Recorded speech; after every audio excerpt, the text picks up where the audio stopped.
Hello बच्चों, MK chemistry classes में आपका स्वागत है। बच्चों, कक्षा 9 केमिस्ट्री के अंतर्गत हम लोग कुछ मूलभूत चीज़ों को जान रहे थे। इसके पहले जो वीडियो बनाई गई थी उस वीडियो में हम लोगों ने जाना कि विज्ञान क्या होता है, रसायन विज्ञान क्या होता है, विज्ञान की कितनी शाखाएं होती हैं।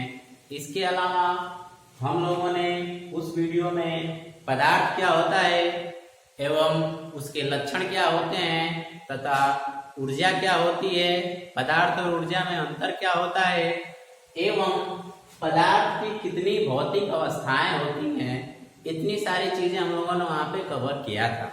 यदि आपने हमारा वो वीडियो अब तक नहीं देखा है तो उस वीडियो का लिंक इस वीडियो के डिस्क्रिप्शन बॉक्स में दिया जा रहा है, वहां से आप जाकर उसको आसानी से देख सकते हैं।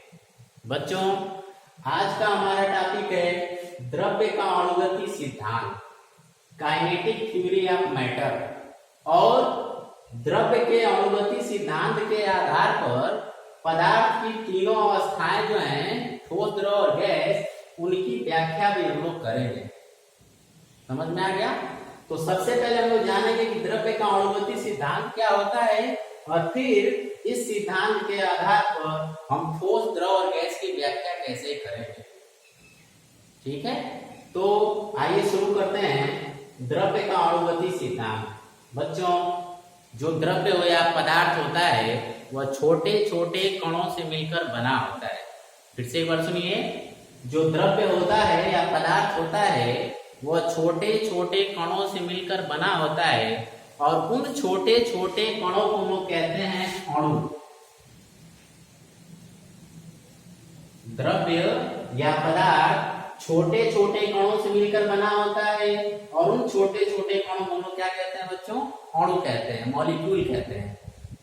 और ये जो अणु होता है वो परमाणुओं से मिलकर बना होता है, अर्थात परमाणु इससे भी छोटे होते हैं। और ये जो अणु होता है ये रासायनिक अभिक्रिया में भाग नहीं लेता है, लेकिन स्वतंत्र अवस्था में रह सकता है। खैर, अणु के बारे में बहुत सारी चीजें हम लोग आगे क्लियर करेंगे। फिलहाल यहाँ पे हम लोग द्रव्य का अणुगति सिद्धांत पढ़ते हैं। तो क्या बताया गया आपको कि द्रव्य वे पदार्थ होते हैं, द्रव्य जो पदार्थ या द्रव्य होते हैं वो छोटे छोटे कणों से मिलकर बने होते हैं और उन छोटे छोटे कणों को हम लोग अणु कहते हैं। सबको समझ में आ गया?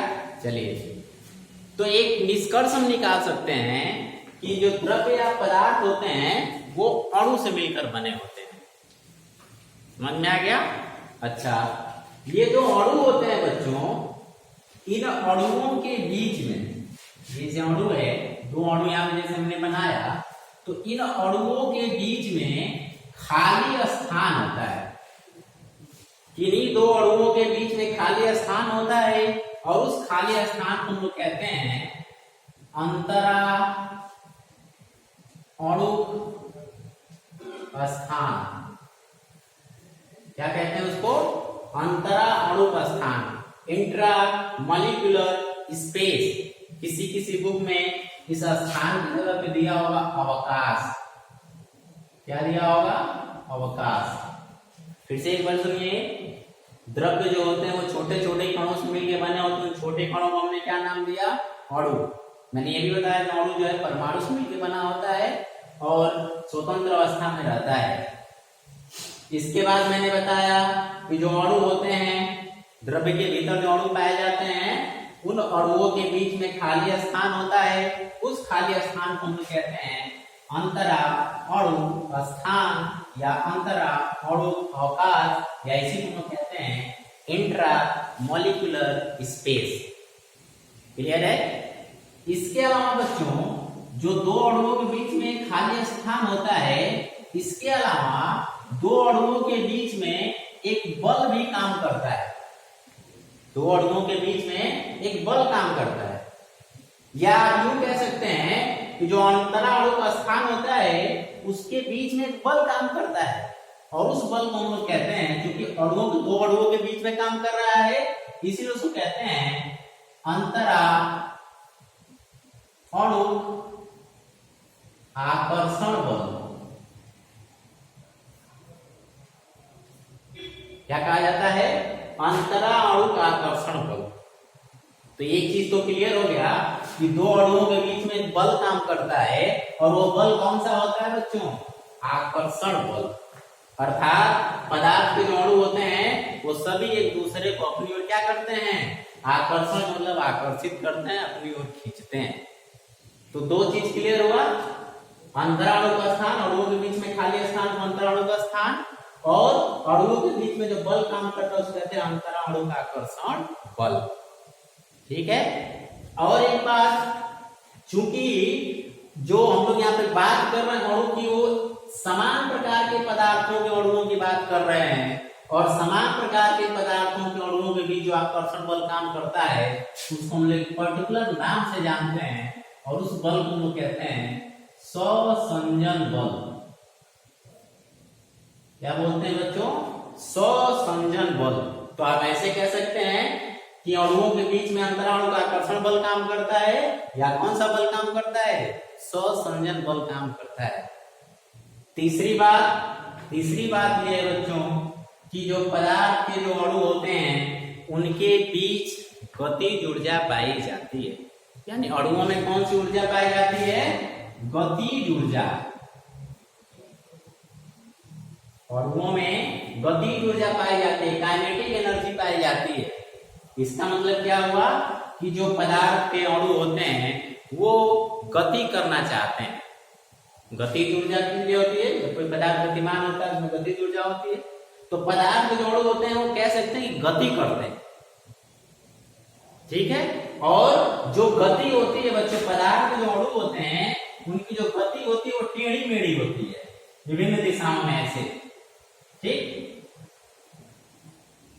पदार्थ के अणुओं के बीच जो गति होती है वो कैसी होती है? टेढ़ी मेढ़ी, अनियमित दिशाओं में गति होती है। क्योंकि इस गति के बारे में सबसे पहले रॉबर्ट ब्राउन नामक एक वैज्ञानिक ने बताया था, इसीलिए इस टेढ़ी मेढ़ी अनियमित गति को हम लोग ब्राउनियन गति या ब्राउनी गति भी कहते हैं। ब्राउनियन मूवमेंट या ब्राउनी गति कहा जाता है।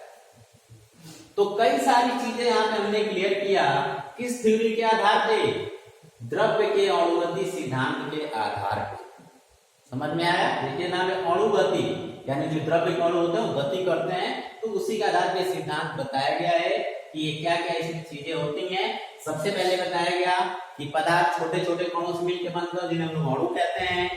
दो अणुओं के बीच में खाली स्थान होता है जिसे अंतराणु का स्थान कहते हैं, और उन अणुओं के बीच में एक बल काम करता है जो कि आकर्षण बल होता है, जिसे हम लोग स्वसंजन बल के नाम से जानते हैं। जो द्रव्य के अणु होते हैं उनमें गतिज ऊर्जा होती है, वो गति करते हैं, और वो जो गति होती है अनियमित दिशा में होती है, टेढ़ी मेढ़ी होती है, जिसे हम लोग जिगजैग मोशन भी कहते हैं। क्योंकि इसके बारे में सबसे पहले रॉबर्ट ब्राउन नामक एक वैज्ञानिक थे, उन्होंने बताया था, इसीलिए इस गति को हम लोग ब्राउनी गति भी कहते हैं। तो परीक्षा में पूछा जाता है कि द्रव्य के अणुओं के बीच में किस प्रकार की या कौन सी गति होती है, तो आपका जवाब क्या होगा?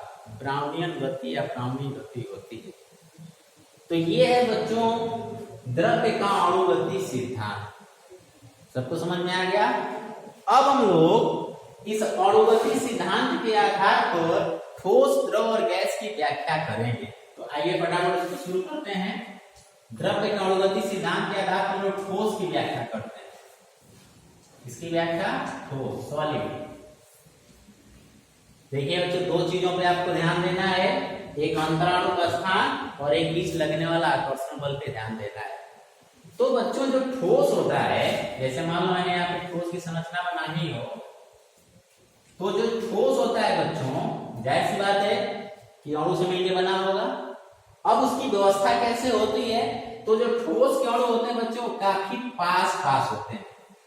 ठोस के अणु जो होते हैं वो बहुत पास पास होते हैं। सबको समझ में आ गया? ठोस के जो अणु होते हैं वो एकदम पास पास होते हैं। तो आप बताइए, जब अणु पास पास होंगे तो उनमें अंतराणु का स्थान कम होगा कि ज्यादा होगा? बहुत कम होगा। अर्थात जो ठोस अवस्था वाले पदार्थ होते हैं उनके बीच अंतराणु का स्थान जो होता है वो क्या होता है? बहुत कम होता है।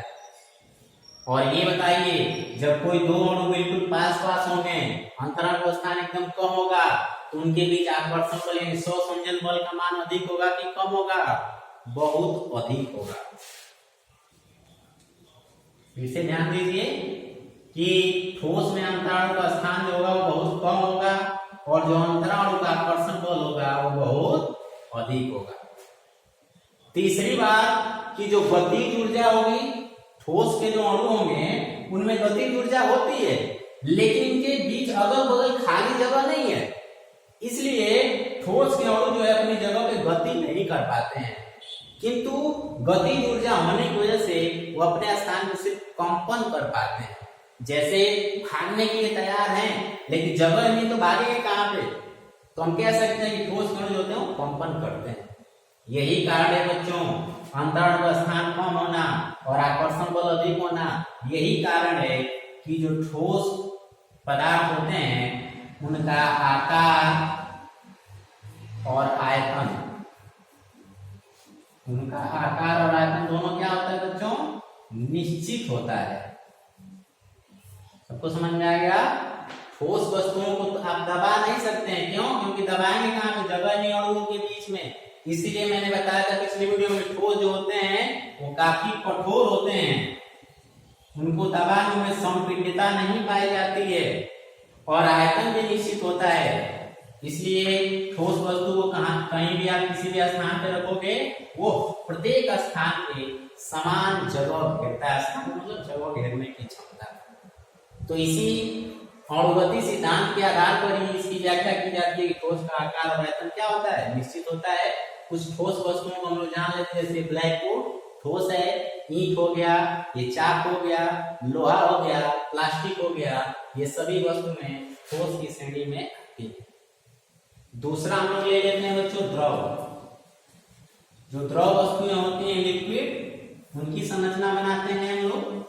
तो बच्चों जो द्रव के अणु होते हैं वो ठोस की अपेक्षा थोड़े दूर दूर होते हैं। ठोस की अपेक्षा क्या होते हैं? थोड़े दूर दूर होते हैं। तो आप बताइए कि जब दूर दूर होंगे तो बीच में जो स्थान है वो ठोस की अपेक्षा क्या होगा? अधिक होगा। ठोस की अपेक्षा अधिक होगा। अर्थात द्रव में ठोस की अपेक्षा अंतराल का स्थानीय अवकाश जो होता है अधिक होता है, और जब अंतराल का स्थानीय अवकाश अधिक होगा तो उनके बीच लगने वाला आकर्षण बल का मान क्या हो जाएगा बच्चों? कम हो जाएगा। तो यहाँ पे अंतराल का स्थान का मान जो होता है ठोस की अपेक्षा थोड़ा अधिक होता है। ध्यान देने वाली बात है, ठोस की अपेक्षा। और जो इनके बीच आकर्षण बल काम करता है वो ठोस की अपेक्षा कम होता है। सबको समझ में आ गया?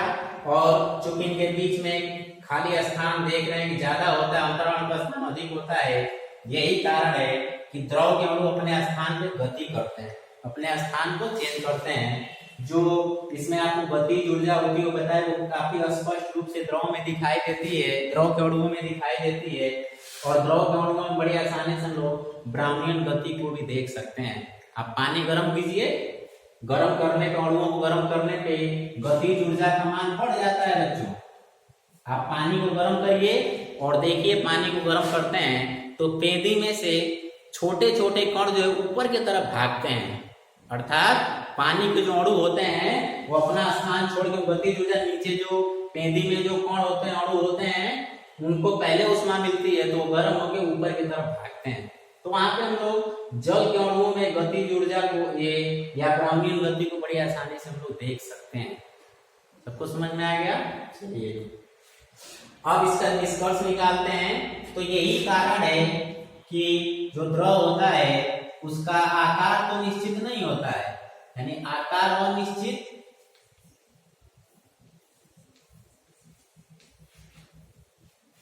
और आयतन निश्चित होता है। फिर से एक बार सुनिए, द्रव वस्तुओं के बीच में अंतराल का स्थान अधिक होने की वजह से इनका आकार अनिश्चित हो जाता है। अर्थात जिस बर्तन में रखते हैं उसी का आकार ग्रहण कर लेते हैं। गिलास में रखेंगे पानी को, पानी में उदाहरण ले रहा हूं, बहुत सारे द्रव होते हैं। गिलास में रखेंगे तो पानी गिलास की तरह हो जाता है, थाली में रखते हैं तो थाली की तरह में पूरा फैल जाता है। लेकिन आयतन निश्चित होता है। जितना स्थान वो गिलास में घेर रहा है उतना ही स्थान वो थाली में भी घेरेगा। आप कहेंगे थाली में तो फैल जाता है, तो आप बर्तन के हिसाब से जब उसका आयतन निकालोगे तो दोनों बर्तन के हिसाब से आयतन उसका सेम आएगा। सबको समझ में आ गया? अच्छा, कुछ द्रव के उदाहरण ले लेते हैं, जैसे पानी हो गया, तेल हो गया, दूध हो गया, ये सभी द्रव के उदाहरण हैं।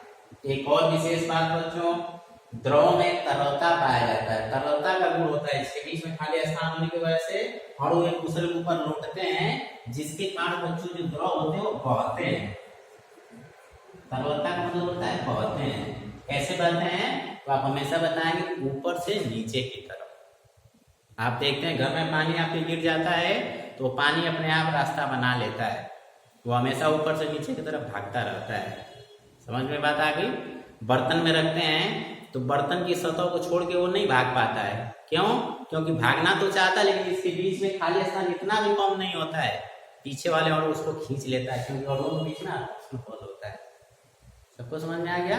चलिए, अब तीसरा जो पदार्थ है बच्चों वो है गैस। यहाँ पे ऊपर लिख रहा हूं गैस। जो गैसीय पदार्थ होते हैं बच्चों, उनके अणु बहुत दूर दूर होते हैं।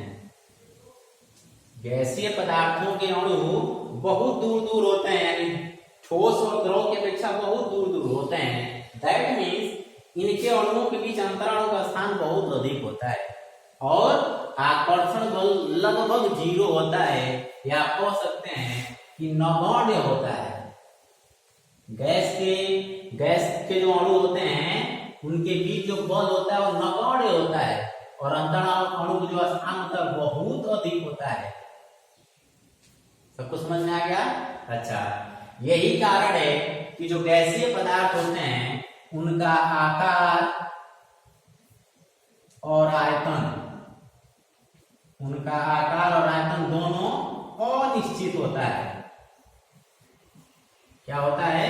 अनिश्चित, अर्थात ठोस के एकदम उल्टा। ठोस में ये दोनों निश्चित हो रहा था और गैस में ये दोनों पॉइंट क्या होते हैं? अनिश्चित होते हैं। इसका उदाहरण ले लेते हैं। जैसे बच्चों गैस होता है, परफ्यूम की शीशी होती है, उसमें जो परफ्यूम भरा होता है वो गैसीय फॉर्म में होता है, और जैसे उसका ढक्कन खुलता है आप देखते हैं उसमें से गैस के अणु निकल के भागने लगते हैं और हवा में फैल जाते हैं। इसीलिए वो परफ्यूम की शीशी यहाँ खुलती है और वहां दूर तक हवा के माध्यम से उनको पता चलता है वहां पे कोई महकने वाली चीज जो है वो निकल रही है। सबको समझ में आ गया? तो इसलिए इनके अणु में गतिज ऊर्जा इतना अधिक होता है, कितनी तेज, जैसे इनको बर्तन में बंद किए वहां पे रुके होते हैं, लेकिन बर्तन के दीवारों पे दाब डालते हैं, इतनी गतिज ऊर्जा होती है, और दाब ज्यादा होता है तो बर्तन फट जाता है। सिलेंडर में देखते हैं गैस भरा होता है, गैस को सिलेंडर की दीवार पे हिट करते हैं जाके, तो गतिज ऊर्जा इनकी सबसे अधिक होती है। किसकी अपेक्षा? ठोस से बहुत अधिक और द्रव से भी अधिक होता है। इसीलिए जब हिट करते हैं सिलेंडर की दीवार पे, और यदि सिलेंडर कमजोर पड़ गया, दीवार उससे कमजोर पड़ गई, तो सिलेंडर जो होता है वो फट जाता है। समझ में आ गया? तो गतिज ऊर्जा इनकी बहुत अधिक होती है। आकार इनका जो होता है अनिश्चित होता है, जिस बर्तन में रखेंगे उसका आकार नोट कर लेते हैं। और आयतन बच्चों ध्यान देने वाली बात है कि जैसे इसका उदाहरण लेते हैं, आपके घर पे जो एलपीजी सिलेंडर होता है उसमें जो गैस भरी होती है, सपोज दैट 15 किलो भरी होती है, ठीक है, उतने से छोटे सिलेंडर में 15 केजी गैस भरी हुई है। समझ में आ गया सबको? अब क्या होता है कि उसका जब हम रेगुलेटर बर्नर खोलते हैं तो उसमें से गैस निकलती है, और कितना निकली? मान लीजिए 1 केजी निकली, और वो 1 केजी इस पूरे कमरे में फैल जाती है।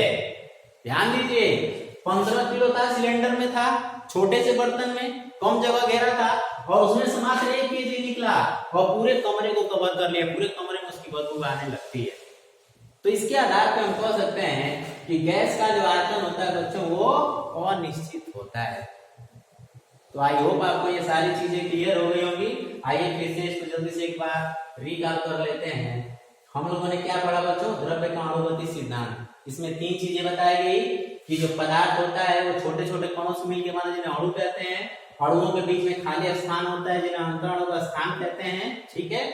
और उन अणुओं के बीच में एक बल काम करता है जिसको आकर्षण बल कहते हैं। चूंकि समान प्रकार के अणु होते हैं इसलिए उसको सहसंयोजन बल नाम देते हैं। एडहेसिव फोर्स भी उसको बोलते हैं। इसके अलावा जो द्रव्य के अणु होते हैं उनके बीच में गतिज ऊर्जा होती है, द्रव्य के अणुओं में गतिज ऊर्जा पाई जाती है, और द्रव्य के जो अणु होते हैं वो अनियमित दिशाओं में गति करते हैं, जिसको हम ब्राउनियन मूवमेंट कहते हैं। अब इस द्रव्य के अणुगति सिद्धांत के आधार पर हमने पदार्थ की तीन अवस्थाओं को जो है क्या कहते हैं परिभाषित किया, जिसमें आपको बताया गया ठोस जो होता है उसके बीच जो अणु होते हैं उनके बीच अणु स्थान बहुत कम होता है, आकर्षण बल बहुत अधिक होता है, इसलिए इनका आकार और आयतन निश्चित होता है। इनके उदाहरण बताए गए। इसके बाद द्रव बताया गया, द्रव के बीच में अंतराणु का स्थान जो होता है वो ठोस की अपेक्षा अधिक होता है, इसलिए बल का मान कम हो जाता है। यही कारण है कि द्रव के अणु जो होते हैं वे दूसरे के ऊपर लौटते हैं, गतिज ऊर्जा इनकी अपेक्षा अधिक होती है, इसलिए इनका आकार अनिश्चित लेकिन आयतन इनका निश्चित होता है। और द्रव में बहने का गुण पाया जाता है, बहने का गुण गैसों में भी पाया जाता है। गैसों में एक विशेष गुण और भी होता है विसरण का, समझ में बात आ गई। हवा के साथ ऐसे समझ लो बहने का भी गुण होता है। इसके बाद तीसरा बताया गया गैस। गैस में बताया गया कि आकर्षण बल का मान लगभग शून्य होता है, लेकिन गतिज ऊर्जा सबसे अधिक होती है, और इनका आकार और आयतन दोनों अनिश्चित होता है। कैसे होता है इसको भी बताया गया। शेष चीज अगली वीडियो में। आज के लिए इतना ही।